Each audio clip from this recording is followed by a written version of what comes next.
नमस्कार दोस्तों, मैं सुष्मिता मिश्रा। आप देखना शुरू कर चुके हैं 4 PM यूपी।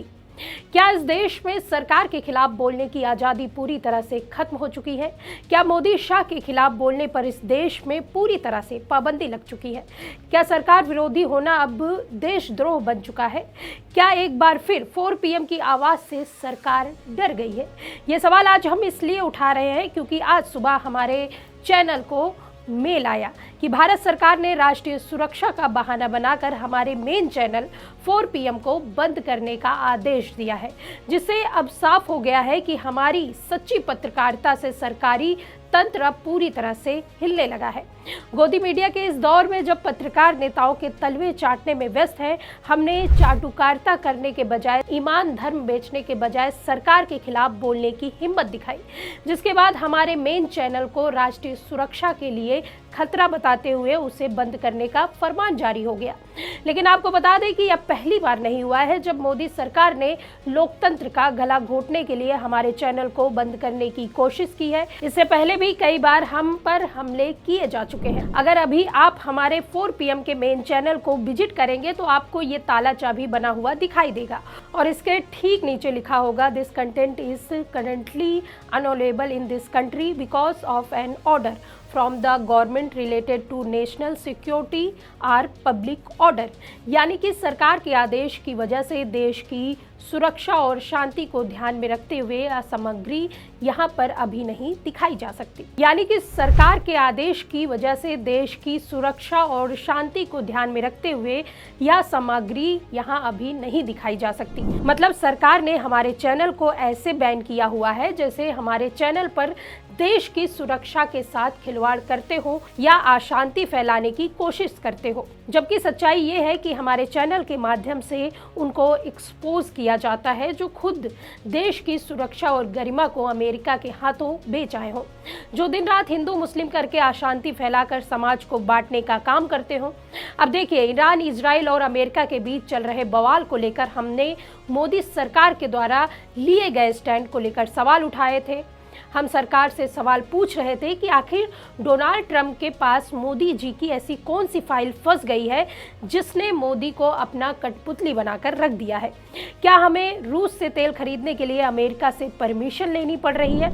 आखिर क्यों हमने इजराइल के प्यार में पड़कर ईरान से बैर कर लिया? आखिर क्यों अयातुल्ला खामनाई के मरने पर एक भारत की तरफ से एक शब्द नहीं बोला गया, जिसका नतीजा ये हुआ कि होर्मुज़ स्ट्रेट में भी हमारे जहाज फंस गए। भारत में LPG की किल्लत को लेकर हाहाकार मचा है। ये वो सारे सवाल थे जो मोदी सरकार की गले की फांस बन गए थे और इसी को दबाने के लिए एक मेल करवाकर हमारे चैनल पर ताला लगा दिया गया। लेकिन हम जरा भी डरने वाले नहीं हैं, क्योंकि ये पहली बार नहीं है जब सरकार ने 4 PM की आज़ाद आवाज़ को दबोचने और ख़त्म करने की कोशिश की हो। आपको याद दिला दे, पिछले साल जब 22 अप्रैल को पहलगाम हमला हुआ था, तब भी सरकार ने अपनी नाकामी छुपाने के लिए हमारे चैनल पर प्रहार किया था। उस वक्त भी इसी राष्ट्रीय सुरक्षा की आड़ लेकर हमारे चैनल को बंद कराया गया था।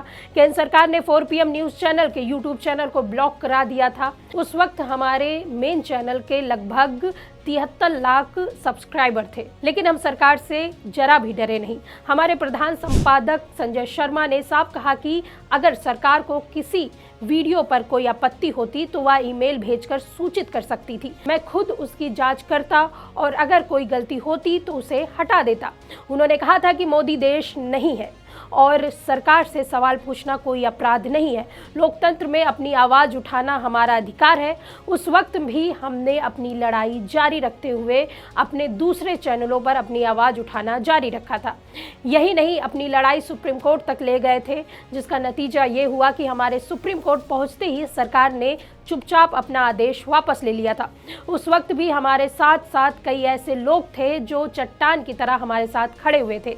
सपा, राजद, कांग्रेस, शिवसेना, UBT जैसे राजनीतिक दलों के साथ कई वरिष्ठ जनों, शिक्षाविदों और सामाजिक कार्यकर्ताओं ने चैनल को बैन को गलत बताया था। वहीं पत्रकार जगत के पूर्ण प्रसून वाजपेयी, रवीश कुमार, अजीत अंजुम और राहुल देव ने भी सरकार की कार्रवाई पर सवाल उठाया था। आज सत्ता की आंखों में आंखें डालकर पत्रकारिता करना मुश्किल हो गया है। हम पर मुकदमे से लेकर चैनल को बंद करने का दबाव बनाया जा रहा है। मुश्किल दौर है, लेकिन हम हार नहीं मानेंगे। इसलिए 4 PM को ज़्यादा से ज़्यादा ज्वाइन करें और स्वतंत्र पत्रकारिता को जिंदा रखने के लिए जितना हो सके हमारा आर्थिक सहयोग करें। उम्मीद है कि आपके सपोर्ट से ये जंग भी हम जीत जाएंगे। आखिर में बात फिर वहीं आकर खड़ी हो जाती है कि अगर हमने देश के खिलाफ कुछ कहा ही नहीं, अगर हमने सिर्फ सरकार से सवाल पूछे हैं, तो फिर सरकार को डर किस बात का है? क्या अब लोकतंत्र में सच बोलना भी अपराध हो गया? क्या सत्ता से सवाल पूछना राष्ट्रीय सुरक्षा खिलाफ माना जाएगा? ये वो सवाल है जिसका जवाब आज हर जागरूक नागरिक जानना चाहता है, क्योंकि लोकतंत्र में सरकार जनता के सवालों से भाग नहीं सकती। सरकार जनता के प्रति जवाबदेह होती है और पत्रकारिता का काम ही यही है कि वह सत्ता से सवाल पूछे और सच को सामने लाए। सरकार चाहे जितना जोर लगा ले, चाहे कितनी ही कोशिश कर ले, लेकिन हम किसी के आगे झुकने वाले नहीं हैं। हमारी सरकार को दबाने की कोशिश पहले भी हुई है और आगे भी होती रहेगी, लेकिन सच की ताकत किसी भी आदेश से बड़ी नहीं होती। चैनल बंद होंगे तो मंचों से बोलेंगे, मंच बंद किए जाएंगे तो सड़कों से बोलेंगे, और अगर सड़कों में भी रोकने की कोशिश की जाएगी तो हर घर से आवाज उठेगी, हर नागरिक अपनी बात कहेगा, क्योंकि सच को दबाने की हर कोशिश अंत में सच को और मजबूत बनाती है। याद रखिए, सच को बंद करने का कोई बटन नहीं होता। आवाज को दीवारों में कैद नहीं किया जा सकता। 4 PM किसी सरकार की मेहरबानी से नहीं, बल्कि आपके भरोसे और समर्थन से खड़ा हुआ है। यही भरोसा हमारी सबसे बड़ी ताकत है और यही हमें हर मुश्किल में आगे बढ़ाने की हिम्मत देता है। इसलिए हम फिर कह रहे हैं कि 4 PM ना कभी रुका है, ना कभी रुकेगा और ना कभी किसी के आगे झुकेगा। इस पूरे मामले को लेकर आप क्या सोचते हैं, इस पर आपकी क्या राय है, हमें कमेंट में जरूर बताइए। अगर वीडियो पसंद आई हो तो लाइक और शेयर करें, और अगर आपने अभी तक हमारे चैनल को सब्सक्राइब नहीं किया है तो कर लीजिए और जुड़े रहिए 4 PM न्यूज़ नेटवर्क के साथ। नमस्कार।